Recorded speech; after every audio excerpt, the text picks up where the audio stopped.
Hi తాతయ్య. తాతయ్య, Deepti ready అయిందా? తనకి నీరసంగా ఉందని పడుకుంది. అవునా? ఉండు, దాని పని చెప్తాను.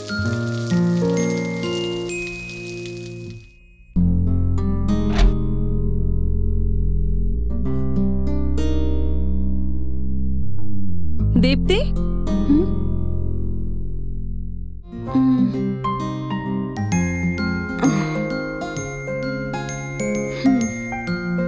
రాత్రంతా నిద్రపోకుండా ఏం చేస్తున్నావే?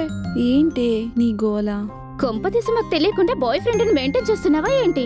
దీని వాళ్ళకం చూస్తుంటే బాయ్ ఫ్రెండ్ ని మనకు తెలియకుండా మెయింటైన్ చేస్తున్నట్టు కాదే, రాత్రి హోటల్లో తిన్న ఫుడ్ పడలేదే.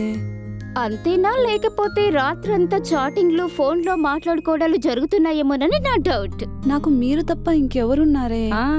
ఈ రోజుల్లో ఎవరిని నమ్మలేం తల్లి.